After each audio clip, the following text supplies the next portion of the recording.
I still remember the first time I noticed her. It wasn't dramatic. No spotlight, no music swelling in the background. Just an ordinary evening in a small cafe I liked to escape to after long days.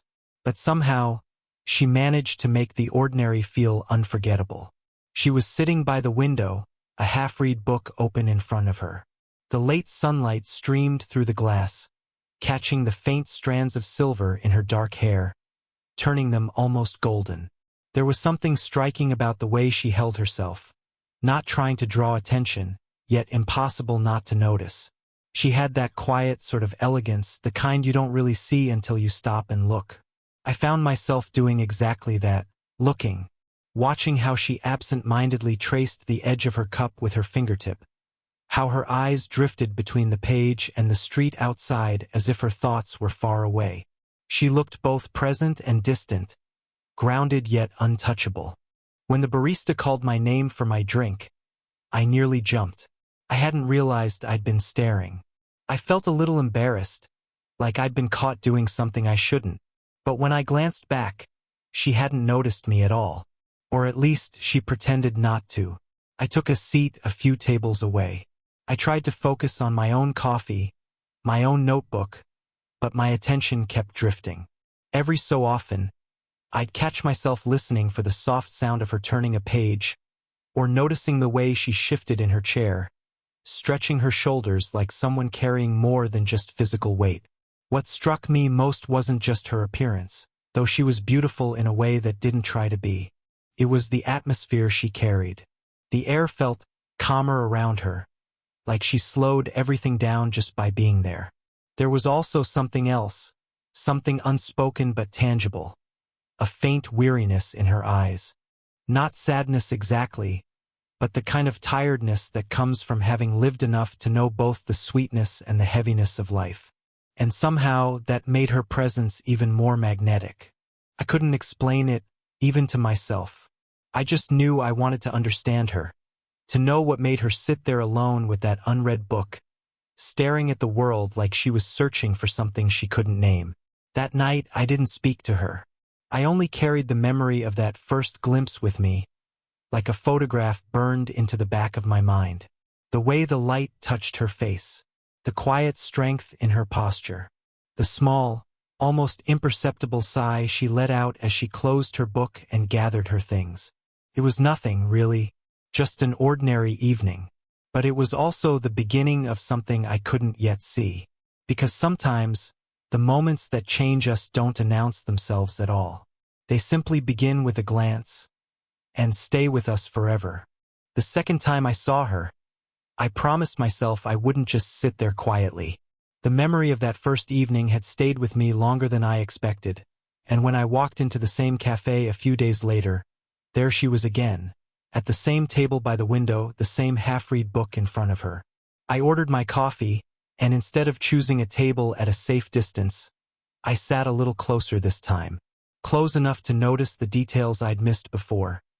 The faint lines near her eyes that deepened when she squinted at the page, the delicate silver ring she wore on her right hand, and the way she tilted her head when she was thinking. I must have been watching her longer than I realized, because suddenly her eyes lifted from her book and landed right on me. I froze. But instead of frowning or looking away, she raised one eyebrow, a hint of amusement tugging at her lips. "Do I have something on my face?" she asked, her voice calm but playful. I stammered, shaking my head. No. Sorry. I was just, I thought I'd seen you here before."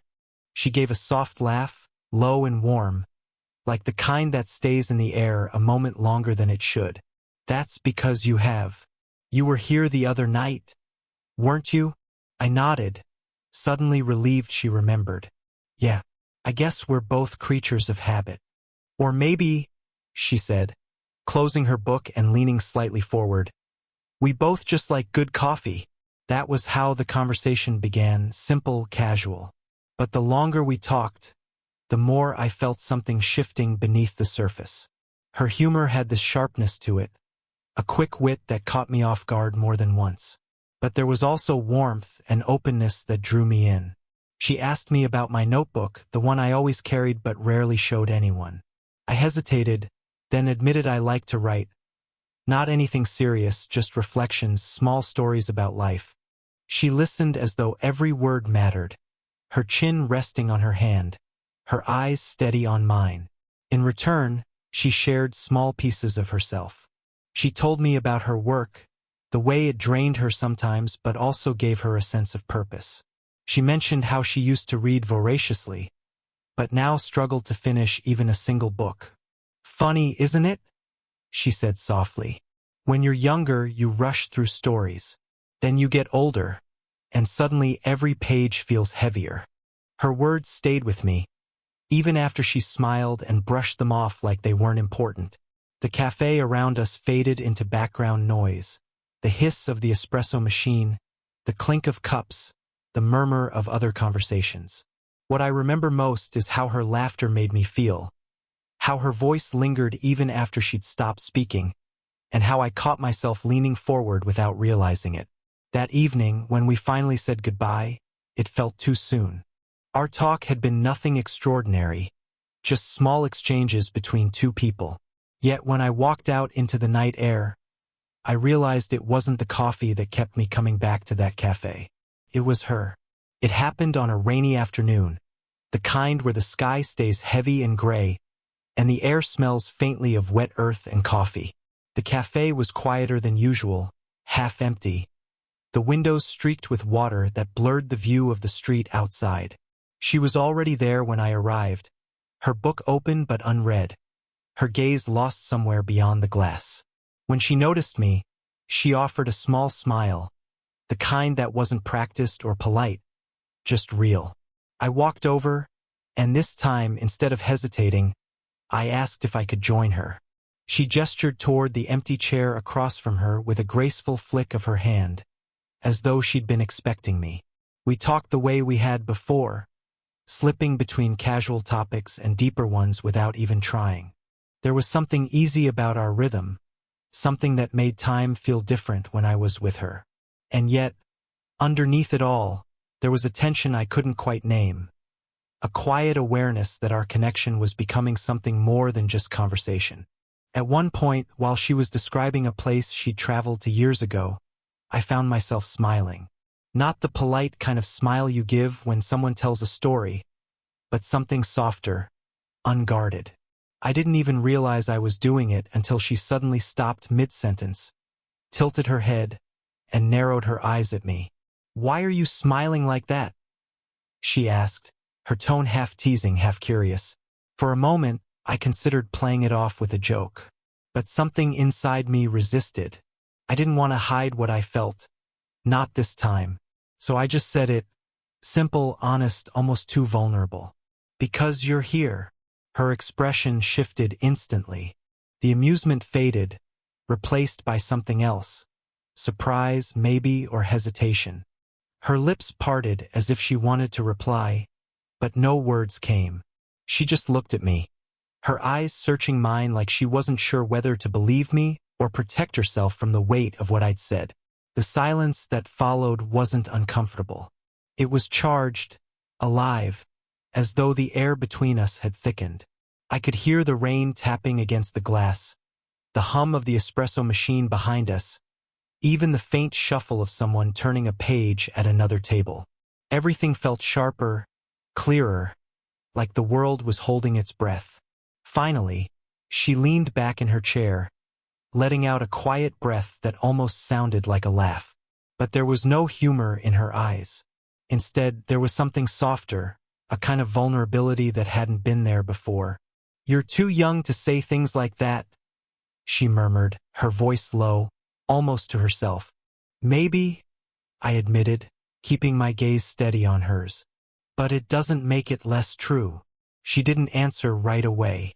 She just shook her head lightly, as though scolding me without words, and then looked back down at her book. But her fingers lingered on the page without turning it. And when I caught her glancing back at me, her lips curved ever so slightly, not quite a smile, not quite denial. It was the kind of moment that felt small to the world, but monumental to me. Because in that quiet exchange, I knew something had shifted. something neither of us could easily ignore anymore. After that afternoon in the cafe, something unspoken lingered between us. Our conversations continued, just as they always had, warm, witty, comfortable. But there was now a delicate thread tying us together, one we both seemed afraid to tug on too hard. It showed in the silences. Before, pauses had been natural, easy. Now they were heavier, filled with the weight of things we weren't saying. I would catch her looking at me with a softness she quickly disguised, or notice how her voice would falter for just a second before she changed the subject. One evening, after a late shift at work, I found her sitting outside the cafe instead of inside. The air was cool, carrying the faint scent of rain from earlier in the day. She was wrapped in a light shawl, her arms folded gently across her chest as she watched the street. The lamplight caught the side of her face, making her look both luminous and distant. I sat beside her, close enough that my shoulder brushed against the fabric of her shawl. She didn't move away. For a while, we said nothing, just listened to the soft hum of passing cars and the occasional footsteps on the wet pavement. Finally, she spoke, her voice barely above a whisper. "You're young. You have your whole life ahead of you." Her words weren't sharp, but they carried a kind of sorrow, like she was reminding herself as much as me. I turned slightly to face her. "And what does that mean?" "It means—" She paused, tightening the shawl around her shoulders. "It means you'll wake up one day and wonder why you wasted time with someone like me." Someone already halfway through her story. Her honesty hit me harder than I expected. There was no vanity in her tone, no attempt to fish for reassurance. Just raw truth, spoken with the kind of courage that comes from living long enough to know disappointment. I wanted to tell her she was wrong, that I didn't care about years, about numbers, about what people might say. But I knew words alone wouldn't convince her. So instead, I shrugged off my jacket and draped it around her shoulders. She looked at me, startled. "You'll get cold." "I'll be fine," I said softly. "Besides, you need it more than I do." Her fingers brushed mine as she adjusted the jacket. It was a fleeting touch, but it sent a warmth through me stronger than the chill in the air. For a second, she held my gaze, and I could see the conflict in her eyes, the desire to believe me warring with the fear of letting herself. She sighed then, leaning back against the bench, the jacket slipping around her like a shield. "You don't understand how complicated this is." "Maybe I don't," I admitted, "but I'd like to." She didn't answer. Instead, she let her head rest against the back of the bench, her eyes closing as though she was too tired to keep holding the walls up. And for a moment, as the night stretched quietly around us, it felt like I was sitting beside both her strength and her fragility, two sides of the same woman. I didn't press her. I simply stayed there, shoulder to shoulder, offering nothing more than my presence. Because sometimes, silence speaks louder than any reassurance could. And in that silence, I felt the truth. She wasn't pushing me away. She was holding herself back. It was a gathering of sorts that brought us together again outside the cafe. A small community event, the kind where familiar faces pass by in the glow of food stalls and warm laughter. She was there too, speaking with neighbors, her smile easy but her posture faintly tired. I watched from a distance for a while, noticing how she carried herself. Gracious, attentive, always giving more than she seemed to keep for herself. But when the evening stretched on and the crowd thinned, I found her sitting on the edge of a low stone wall, apart from the noise. She looked thoughtful, almost wistful, her gaze fixed on the dim string lights swaying above. I walked over quietly and sat beside her. The stone was cool beneath us, but the nearness of her warmed the space instantly. She didn't startle or ask why I was there. Instead, she simply shifted slightly to make room, as though she'd been waiting. "You look tired," I said gently. She gave a soft laugh, shaking her head. "That obvious, huh?" "Not tired in a bad way," I added quickly. "Just like someone who's been carrying too much on her shoulders." Her smile faded into something softer, more vulnerable. She didn't argue, just lowered her gaze to her hands resting in her lap.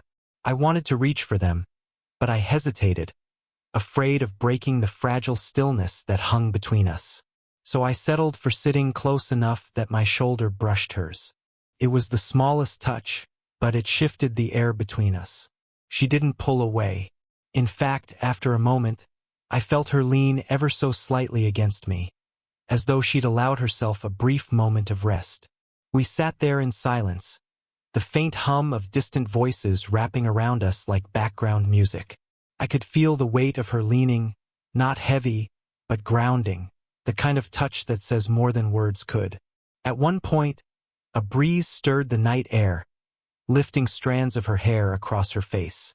Instinctively, I reached out, brushing them back gently, my fingers barely grazing her temple. Her breath caught, not loudly, just enough that I noticed. She turned her head toward me then, her eyes catching mine in the dim light. For a heartbeat, it felt as if the world narrowed to just that look. Her gaze steady, questioning, yet not pulling away. I withdrew my hand slowly, letting it fall back to my lap. But even without the touch, the connection lingered. "Thank you," she murmured after a long pause, her voice low. "For what?" "For being here." The words were simple, but the way she said them, like she hadn't let herself admit that need out loud in a long time, sank deep into me. I didn't answer right away. I just let the silence carry us, her head resting lightly against my shoulder now, her presence a quiet weight I never wanted to lose. In that moment, no grand gesture was needed. No declarations, no promises. Just two people sitting close, the night folding gently around them, and the unmistakable warmth of knowing neither of us was alone. The night it all came to a head wasn't planned. It never is, I suppose. It happened after a sudden summer storm, when the streets glistened with rain and the air smelled of wet earth and asphalt. We had both lingered too long at the cafe, waiting for the downpour to ease, and by the time it did, the city felt emptied out, quiet, hushed, as though the storm had stolen the noise away. We walked side by side beneath the awning, the ground slick beneath our shoes. She clutched her shawl close, her hair damp at the ends from where the rain had caught her. I offered to walk her home, and after a slight hesitation, she nodded. The streets were nearly deserted, the lamps casting halos of light onto puddles. Our reflections moved together, side by side, and for a moment, it felt like the world belonged only to us. We spoke softly, our voices lowered to match the stillness of the night. She told me about her fears, not directly, but through the way she skirted around them. How she worried about what people would think. How she sometimes felt caught between wanting to reach for happiness and wanting to shield herself from it. At one point, she stopped walking. We stood beneath a street lamp, the golden light pooling around us. She turned to me, her expression conflicted, her lips pressed into a thin line. "This is dangerous," she said quietly. I frowned. "Why?" "Because—" She looked down, her fingers tightening around the fabric of her shawl. "Because you make me forget. About everything. About years, about expectations, about consequences." Her honesty left me still. I could see the battle in her eyes, the desire she was trying so hard to keep restrained. "I don't care about any of that," I said, my voice low but steady. "I don't care about numbers, or what anyone else thinks. All I know is that I feel alive when I'm with you." Her eyes lifted to mine then, sharp and searching. The rain had left her lashes wet, and in the lamplight, they glistened like tiny stars. For a moment, neither of us moved. Then, almost without thinking, she lifted her hand to push damp strands of hair from her face. Her fingers trembled slightly, and before I realized what I was doing, I reached up and stilled them with my own. The touch was brief, just the warmth of her skin against mine, the faint quiver in her breath as she froze. But it felt like an eternity contained in a second. We were close now, close enough that I could feel the heat of her presence, close enough to see the uncertainty flicker in her gaze. My chest tightened with the ache of wanting to close that distance, to bridge the gap that hung between us like a question. But she stepped back, her hand slipping from mine, her breath uneven. "We can't," she whispered, more to herself than to me. And though the words cut, I understood. She wasn't rejecting me. She was protecting herself, protecting us. So I didn't push. I just let the silence speak, my heart pounding as I nodded once. But as we walked the rest of the way in quiet, I knew the truth neither of us dared to say out loud. The line had already been crossed, and there was no going back. The following days felt different, not in the sense that anything between us had dramatically changed, but more like a subtle shift in the air, as if every word, every glance now carried the memory of that rain-soaked night beneath the street lamp. We didn't talk about it. We didn't need to. It was there, quietly pulsing between us. One evening, I found her waiting outside the cafe again. The stormy season had passed, leaving behind crisp air and skies brushed with the faintest pink of sunset. She looked up as I approached, her expression softer than I'd ever seen it, as though she'd decided to stop fighting with herself, if only for this moment. We walked without a destination, our footsteps slow and unhurried. The streets were alive again, children laughing in the distance, neighbors chatting from doorways, yet somehow all of it blurred into background. What stood out was the rhythm of our steps, the nearness of her beside me, the way her hand occasionally brushed against mine as we moved. At first, neither of us said much. But eventually, she sighed and glanced at me with a small smile. "You know, I still think you're too young to mean the things you say." "Maybe," I admitted, smiling back, "but that doesn't stop me from meaning them." She laughed, softly, genuinely, and shook her head as though she couldn't quite believe me. Yet she didn't argue. Instead, as we turned down a quieter street lined with trees, she slowed her pace until we were walking almost shoulder to shoulder. And then, without ceremony, without hesitation, her hand slipped into mine. It wasn't dramatic. She didn't look at me, didn't make it a statement. She simply let her fingers rest in mine, light but steady, like it was the most natural thing in the world. I felt my breath catch, though I tried to keep my face calm. My hand closed gently around hers, careful, reverent, as though afraid to break the moment. The warmth of her touch spread through me, grounding and electric all at once. For a long time we just walked that way, saying nothing, and yet everything was being said in the silence, in the quiet squeeze of her hand, in the way she leaned ever so slightly closer, in the ease of her steps beside mine. Eventually, we stopped beneath a row of lanterns strung across the street. She looked up at them, their golden glow reflecting in her eyes, and then she turned to me. "You're smiling again," she said softly, her voice tinged with amusement. I held her gaze, steady this time, and let the warmth of the moment settle between us. "Because you're here." Her expression shifted, a flicker of surprise, of memory, and then, slowly, her lips curved into a smile of her own. Not guarded, not hesitant, just real. She leaned into me then, her head resting lightly against my shoulder, her hand still woven with mine. And in that quiet, lantern-lit street, I felt it, the fragile, undeniable truth that whatever this was, however it unfolded, it was worth holding on to. No grand promises, no need for declarations, just her beside me, her warmth against me, and the certainty that sometimes the simplest words carry the greatest weight. Because she was here, and that was enough.